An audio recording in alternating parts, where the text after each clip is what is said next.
All right, so what's up, everyone? Welcome back to another video of Financial Gateways. You're with me, Ansh R. Hiran, and this is yet another episode of Weekly Market Analysis. Let's go. Alright, so weekly market analysis everyone, ऐसी series जहां पर हम हर हफ्ते आकर market का analysis करते हैं। देखते हैं निफ्टी बैंक निफ्टी की क्या लेवल्स हैं, कौन से इंपॉर्टेंट सेक्टर्स हैं, कौन से इंपॉर्टेंट स्टॉक्स हैं जिनके ऊपर हम इस हफ्ते नजर रखने वाले हैं। So let's start. Alright, so weekly market analysis everyone, देखते हैं इस हफ्ते क्या हुआ। पिछले हफ्ते हमने कहा था कि मार्केट जो है वो थोड़ा सा साइडवेज और नेगेटिव हमें दिख रहा है। और अगर आपने देखा होगा, हम पिछले 2 हफ्तों से ये बात कर रहे थे कि मार्केट में मनी डाइवर्जेंस जो है वो बार बार बनता हुआ दिख रहा है। मतलब मार्केट में प्राइस वाइज नए हाई बन रहे हैं, लेकिन पैसा ज्यादा पंप नहीं हो रहा है। और उस वजह से एक करेक्शन आने की पॉसिबिलिटी है, और उसी करेक्शन को हमने फ्राइडे को आता हुआ देखा। जिस स्पीड से मार्केट नीचे गिरा है, एक बहुत ही पावरफुल जो मूवमेंट आया है मार्केट के अंदर, वो उस मनी डाइवर्जेंस की पावर को दिखाता है।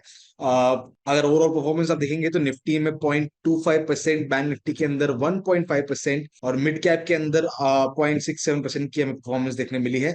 इंडिया विक्स फिर से एक अच्छे खासे हाई लेवल पे आ गया 14.62, यानी मार्केट फिर से जो एक ट्रेंड पकड़ रहा था उसकी जगह पे वापस वॉल्टाइल होने लग गया है। एफआईडीआई डेटा की बात करें तो ऑप्शन में फिर से वही लगातार बाइंग सेलिंग चल रही है। मतलब मार्केट में भी इनडिसीजन है।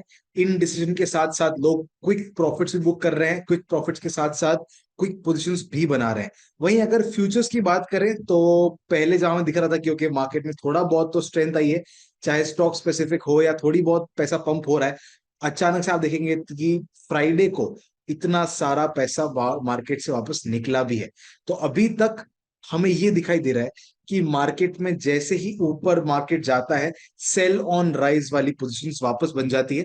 और एक मतलब ट्रेंड मार्केट पकड़ नहीं पा रहा है, मार्केट में ट्रेंड आने नहीं दे रहे हैं लोग। हो सकता है इलेक्शन तक, और एटलीस्ट जब तक कि 1 महीना रिजल्ट आएगा, एक दो बार फिर से ये ऑल टाइम हाईस को टेस्ट किया जाए, और उसके बाद में टेस्ट करने के बाद में वापस वो प्रॉफिट बुकिंग आ जाए और वापस मार्केट नीचे गिर जाए।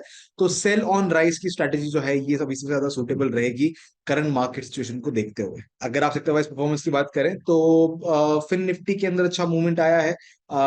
उसके अलावा पीएसयू बैंक्स के अंदर एक अच्छा मूवमेंट आया है। बाकी सारे स्टॉक्स 1 से 2% तक चले हैं। बट जिन स्टॉक्स जिन सेक्टर्स के ऊपर हमारी नजर थी, जैसे कि ऑटो है, मेटल्स है, इसी के साथ साथ इंफ्रा रियलिटी है, ये थोड़े नेगेटिव रहे। बाकी जो है कुछ 1-1.5% से पॉजिटिव, 1-1.5% से नेगेटिव के अंदर अभी चल रहे हैं। आई एम सॉरी, थोड़ी मेरी एनर्जी आज कम है। इट्स ऑलरेडी 2:30, रात के 2:30 बज रहे हैं जब मैं ये शूट कर रहा हूँ। So excuse me for that. But आपके लिए ये कंटेंट लेकर आना हर हफ्ते हमारी कमिटमेंट है, तो हम लेकर आ रहे हैं। So hit the like button if you are liking this commitment of ours. Please hit the like button. अब अगर बात करें पिछले हफ्ते के स्टॉक्स की, तो आप देखेंगे कि सारे बुलिश स्टॉक्स थे। टोरेंट पावर के अंदर एसएल हिट हुआ है, यूनो मिंडा के अंदर ट्रेड एक्टिव है, ऑलमोस्ट स्टॉप लॉस के पास में है लेकिन अभी भी एक्टिव है। पीएनबी के अंदर 3% ऊपर गया था, लेकिन ब्रेक इवन पे अपने एग्जिट करना पड़ा। और एलआईसी फाइनेंस के अंदर भी स्टॉप लॉस ट्रिगर हुआ है। ये बहुत अच्छा हफ्ता नहीं गया ट्रेड्स के लिए। यहाँ पर अगर आप देखेंगे तो एक्टिव ट्रेड्स जितने भी हमारे थे उसमें से अडानी ग्रीन्स अभी भी एक्टिव है, वापस जो री बाइंग जो होती है उसके लेवल पे है। जेके सीमेंट अगर आप देखेंगे तो उसमें स्टॉप लॉस ट्रिगर हुआ है। एलएनटी के अंदर 3.5% ऊपर गया था, लेकिन ब्रेक इवन पे अपने एग्जिट किया उसके बाद। और जाइडस लाइफ और टाटा मोटर्स के अंदर 7% का प्रॉफिट है। यही दो स्टॉक्स थे जिन्होंने ये हफ्ते को थोड़ा बहुत पॉजिटिव बनाए रखा है। अभी तो पिछले हफ्ते के मार्केट का हाल देखते हैं, अगले हफ्ते मार्केट में क्या हो सकता है। सबसे पहले अगर बात करें निफ्टी की, तो निफ्टी के अंदर आप देखेंगे कि जो हमने लेवल्स पहले दिए थे, can you see these pitch perfect levels, कहाँ एग्जैक्टली मार्केट टच होकर नीचे गिरता है, और वहीं से सेलिंग आई, वापस मार्केट नीचे के लेवल्स पे आया है। 20 मूविंग एवरेज के पास में आया है। तो हो सकता है थोड़ी सी रिकवरी आ भी जाए।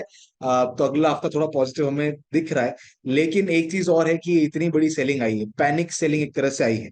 एंड यूजुअली फ्राइडे की सेलिंग मंडे को कंटिन्यू होती है, तो हो सकता है कि नीचे वाले 22,300 के लेवल्स भी हमें देखने मिल जाए। ऊपर की तरफ अगर मार्केट रिकवरी देता है, ऑल टाइम हाई को ब्रेकआउट देता है, तो 22,800 के क्रॉस होने के बाद नेक्स्ट लेवल 23,30 का एक ऊपर का रेजिस्टेंस हमें देखने मिल सकता है। अब निफ्टी के अंदर तो पहले के लेवल इंटैक्ट है, एक खाली रेजिस्टेंस लेवल ऊपर का नया है, लेकिन बैंक निफ्टी के अंदर नया हाई बना है और कुछ लेवल्स भी चेंज हुए। ऊपर की तरफ जो रेजिस्टेंस है वो 50,100 का है, नीचे की तरफ जो सपोर्ट लेवल हमने पिछली बार ड्रॉ किए थे वो भी इंटैक्ट है, 48,980 का और 48,740 का, ये दोनों सपोर्ट जोन जो है ये भी इंटैक्ट है। नीचे की तरफ सपोर्ट जो रहेगा वो है 40,050, सॉरी 48,050 एंड 47,900, ये एक सपोर्ट जोन रहेगा।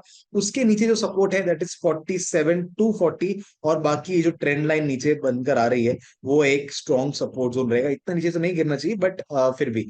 अब अगर आप बैंक निफ्टी में देखेंगे, निफ्टी तो अभी भी साइडवेज दिख रहा है, बैंक निफ्टी के अंदर आपको दिखाई देगा कि ऊपर से मार्केट नीचे की तरफ आया है, एक तरह की चेंज इन पोलैरिटी बना रहा है। वहीं आरएसआई भी है 60 के ऊपर सपोर्ट ले रहा है, तो बैंक निफ्टी में शॉर्ट टर्म के लिए एक अपवर्ड मूवमेंट आ सकता है, पॉसिबिलिटी है। वो भी तब अगर निफ्टी एक पॉजिटिव मूवमेंट देता है और कोटक बैंक वगैरह के अंदर थोड़ी बहुत रिकवरी आती है, तब ये एक अच्छा खासा मूवमेंट हम एक्सपेक्ट कर सकते हैं। बाकी तो इसका भी साइडवेज रहने का ही अभी मूव दिख रहा है। अब अगर बात करें कुछ स्टॉक्स की, तो पहला स्टॉक जो हमारे रडार में है that is Reliance. Reliance industries के अंदर आप देखेंगे तो रिलायंस जो है 20 मूविंग एवरेज के पास आया है। 20 मूविंग एवरेज के साथ साथ एक ट्रायंगल पैटर्न इस रेंज के अंदर मार्केट मूव करता हुआ दिख रहा है। थोड़ा सा रेड का वॉल्यूम ज्यादा है जो कि मेरा थोड़ा चिंता का विषय है, लेकिन पॉसिबिलिटी है कि यहाँ पर रिलायंस जो है ये ट्रेंड लाइन जो है यहाँ पर सपोर्ट लेगा, और यहाँ पर 20 मूविंग एवरेज से सपोर्ट लेगा, नीचे आरएसआई 640 का सपोर्ट है, तो यहाँ से एक रिकवरी आ सकती है ऊपर के लेवल्स की तरफ। और अगर ओवरऑल मार्केट पॉजिटिव रहता है तो ब्रेकआउट भी हमें यहाँ से देखने मिल सकता है, जो कि मार्केट को नए हाइस पे लेके जाने में हेल्प कर सकता है रिलायंस के। Next stock in radar is Adani Greens. हमने पिछली बार भी रडार में लिया था, ये अभी भी ट्रेड एक्टिव है।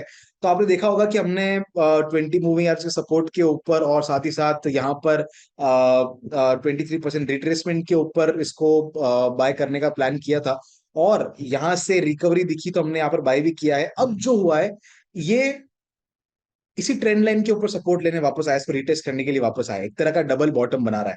डबल बॉटम के साथ साथ आरएसआई में यहाँ पर रेंज शिफ्ट अगर आप देखेंगे तो वो बनती हुई दिख रही है, ग्रीन का वॉल्यूम बढ़ता हुआ दिख रहा है यहाँ पर अगर आप ध्यान देंगे तो ये चीज इसने अभी तक हमारा स्टॉप लॉस ट्रिगर नहीं किया है। और अगर आपको री एंट्री करनी है तो ये एक अच्छा पोजीशन, एक अच्छी जगह हो सकती है अडानी ग्रीन्स के अंदर री एंटर करने के लिए। या अगर आपको एक तरह से पिरामिडिंग करनी है, थोड़ी क्वांटिटी बढ़ानी है, तो फिर ये एक और अच्छा अपॉर्चुनिटी अडानी ग्रीन्स लेकर आता है। अपवर्ड टारगेट छोटे स्टॉप लॉस के साथ अच्छे खासे हमें मिल सकते हैं। Next stock in my radar is bank of Baroda. Bank of Baroda के अंदर आप देखेंगे तो एक ये जो ट्रायंगल पैटर्न था, can you see this triangle pattern, इसका स्ट्रॉन्ग ब्रेकआउट हुआ है, अच्छी वॉल्यूम के साथ हुआ है, तो थोड़ा ये कन्विंसिंग है। लेकिन साथ ही साथ ऊपर की तरफ भी रेजिस्टेंस है, तो ऊपर का रेजिस्टेंस ये लेकर नीचे सपोर्ट की तरफ आया, जो कि ये प्रीवियस हाई था, तो एक तरह का चेंज इन पोलैरिटी छोटा सा यहाँ पे बना रहा है। अब साथ ही साथ ग्रीन का वॉल्यूम ज्यादा है, रेड का कम है। आरएसआई का 60 support, not a perfect support but imperfect support यहाँ पर लेने की कोशिश कर रहा है। अगर यहाँ से रिकवरी आती है और 285 का लेवल ये ब्रेकआउट देता है स्ट्रॉन्ग वॉल्यूम के साथ, तो एक अच्छा मूवमेंट बैंक ऑफ बड़ौदा के अंदर भी हमें अगले हफ्ते में देखने मिल सकता है। नेक्स्ट स्टॉक नुवामा, अभी ये कैश का स्टॉक है। आप देखेंगे तो ओवरऑल जो है ग्रीन की वॉल्यूम बहुत स्ट्रांग है। अब यहाँ पर एक फ्लैग पैटर्न बना रहा है जहां पर वॉल्यूम का पूरा एग्जॉशन भी है, तो अगर एक ब्रेकआउट मिलता है ट्रेंड की तरह जो हमने 2 हफ्ते पहले ट्रेड किया था, तो एक अच्छा ट्रेड हमें नोवामा के अंदर भी देखने मिल सकता है, बस ब्रेकआउट का वॉल्यूम थोड़ा स्ट्रॉन्ग होना चाहिए। नेक्स्ट स्टॉक में radar is Ipca lab. Ipca lab को हमने पहले भी यहाँ पर ट्रेड किया था जब ये 23% रिट्रेसमेंट के ऊपर आया था, और यहाँ से हमने एक अच्छा ट्रेड ऊपर की तरफ लिया था, वो तो हो गया। इसके बाद में अब यहाँ पर क्या चल रहा है, यहाँ पर बना है एक ascending triangle pattern. Ascending triangle एक नॉर्मल ट्रायंगल से ज्यादा बुलिश होता है, अगर आप देखेंगे तो यहाँ पर भी ग्रीन की वॉल्यूम काफी ज्यादा है रेड के कंपैरिजन में, और अभी जब ये कंसोलिडेट कर रहा है तो यहाँ पर वॉल्यूम एग्जॉशन भी देखने मिला है। तो अगर ब्रेकआउट मिलता है इस पैटर्न का तो डेफिनेटली एक स्ट्रॉन्ग मूव इनका लैब्स के अंदर आ सकता है। Next stock in my radar is H E G limited के अंदर आप देखेंगे तो एक अच्छा खासा स्ट्रॉन्ग मूवमेंट आया है। उस स्ट्रॉन्ग मूवमेंट में ग्रीन की वॉल्यूम बहुत स्ट्रॉन्ग है, रेड की बहुत ही कम है। अब यहां से छोटा सा करेक्शन आया है पिछले हफ्ते, पिछले 2 हफ्ते से इसकी वॉल्यूम बहुत कम है। दूसरा आरएसआई का 60 का सपोर्ट है, तीसरा 23% रिट्रेसमेंट के ऊपर आया है। तो अगर यहाँ पर सपोर्ट मिलता है 60 का सपोर्ट कंफर्म होता है, यहाँ सपोर्ट कंफर्म होता है प्राइस एक्शन की मदद से, तो एक अच्छा मूवमेंट वापस रिकवरी में देखने मिल सकती है। अगर यहाँ से ब्रेक डाउन हो जाता है तो फिर हम अगले लेवल्स का वेट करेंगे। सो मेक और ब्रेक लेवल पे है, let's see what happens next. Next stock in our radar is GAIL. GAIL के अंदर आप देखेंगे तो एक स्ट्रॉन्ग अपवर्ड मूव है, जिसका ग्रीन का वॉल्यूम बहुत स्ट्रॉन्ग है। नीचे थोड़ी सी अब ये करेक्शन ऊपर की तरफ दिखा रहा है, ग्रीन का वॉल्यूम थोड़ा कम भी हो रहा है, तो थोड़ा इसमें कन्विक्शन मेरा कम है। लेकिन क्योंकि अभी सरकारी कंपनीज है जिनको अच्छा खासा एक मूव आया है, और इलेक्शन से पहले भी मतलब हो सकता है एक अच्छा मूव आ जाए, क्योंकि अभी इलेक्शन का रिजल्ट आना बाकी है। 23% रिट्रेसमेंट का सपोर्ट है, RSI 60 का सपोर्ट है, मेक और ब्रेक लेवल पे है। यहाँ से नीचे गिरता है तो अलग बात है, लेकिन अगर यहाँ पर सपोर्ट लेता है तो एक अच्छा खासा मूवमेंट क्विक ट्रेड के लिए यहाँ पर आ सकता है। नेक्स्ट ऑफ रेडार इस कॉलपाल। अगर आप यहाँ देखेंगे तो एक तरह का डबल बॉटम बना के ये अच्छी स्ट्रॉन्ग इसने रिकवरी दिखाई है, बहुत अच्छा वॉल्यूम है इस रिकवरी का। अब यहाँ से एक तरह का, अगर आप कप पैटर्न तो है नहीं, लेकिन कप पैटर्न की तरह इसको देखें तो प्रीवियस हाई के ऊपर ब्रेकआउट देकर ये चेंज इन पोलैरिटी बनाने आया है। साथ ही साथ RSI जब ये 60 के ऊपर गया था, वापस 60 के ऊपर सपोर्ट लेने आया है। तो ये सब चीजें दिखा रही है कि एक सपोर्ट यहाँ पर ले सकता है। डोजी भी बना रहा है, डोजी बनाया है, एक और डोजी बनाया है, एक और रिवर्सल पैटर्न बनाया है। तो अगर ये कंफर्म होता है तो एक अच्छा मूवमेंट अच्छी वॉल्यूम के साथ अपवर्ड मूवमेंट कॉलपाल के अंदर अगले हफ्ते आ सकता है। सिमिलर एनालिसिस से एक और स्टॉक आता है, दैट इज MCX। MCX के अंदर आप देखेंगे तो प्रीवियस हाई को ब्रेक करके अब नीचे की तरफ CIP बनाने के लिए ये आया है, बट रेट की वॉल्यूम ना के बराबर है, और 60 के ऊपर ऑलमोस्ट इनपरफेक्ट सपोर्ट है, ले सकता है। तो अगर यहाँ पर सपोर्ट कंफर्म होता है तो डेफिनेटली एक अच्छा मूव M6 के अंदर आ सकता है। अभी तक तो इसमें स्ट्रेंथ दिखाई दे रही है। लास्ट ऑफ टुडे इस चंबल फर्टिलाइजर आप देखेंगे तो एक अपवर्ड मूव के बाद 50% रिट्रेसमेंट के ऊपर आया है। साथ ही साथ पहले के जो दो स्टॉक थे उसी तरह से एक प्रीवियस हाई का ब्रेकआउट देकर स्ट्रॉन्ग वॉल्यूम के साथ ब्रेकआउट हुआ है, और जो भी नीचे आया है तो वॉल्यूम है ही नहीं, राइट। तो बहुत हल्की फुल्की सेलिंग हुई है, अभी भी पोजीशंस बाकी है लोगों की, और यहाँ से अगर सपोर्ट लेता है, RSI 60 का भी सपोर्ट है, सपोर्ट कंफर्म होता है तो डेफिनेटली एक अच्छा खासा अपवर्ड मूवमेंट चंबल फर्टिलाइजर्स के अंदर भी आ सकता है। सो वेल, ये था अगले हफ्ते के मार्केट का हाल और कुछ स्टॉक्स जिनके ऊपर हम नजर रखने वाले हैं। ये हफ्ता थोड़ा सा मुश्किल निकला हम लोगों के लिए। जो स्टॉक्स थे इतने अच्छे से परफॉर्म नहीं किए जितना हमने एक्सपेक्ट किया था, एंड मार्केट भी अभी थोड़ा सा एक्सपर्ट्स जो बड़े बड़े हैं, जो मैं देखता हूँ टीवी पर भी बहुत सारे एक्सपर्ट्स आते हैं, उनके भी थोड़ा समझ के अभी परे चल रहा है। बट इट्स ओके, अभी ऐसा फेज है जो कि बहुत जल्दी निकल जाएगा। इलेक्शन के बाद हो सकता है एक अच्छा डिसिसिव मार्केट हमें देखने मिले। एक महीना बाकी है, थोड़ा सा संभल कर थोड़ी छोटी क्वांटिटी में हमें ट्रेड करते रहना है। और अगर आपको ये जो हमारी कंसिस्टेंसी है पसंद आ रही है, हम अभी 2:30 बजे हैं तो हम अभी ये वीडियो बना रहे हैं, तो ये कंसिस्टेंसी अगर आपको पसंद आ रही है, ये जो हमारा एफर्ट है आपको पसंद आ रहा है, please let us know in the comment section below. और if you are liking this series, please hit the like button. और मैं आपसे मिलता हूँ अगले वीडियो में। Till then, keep learning and keep trading.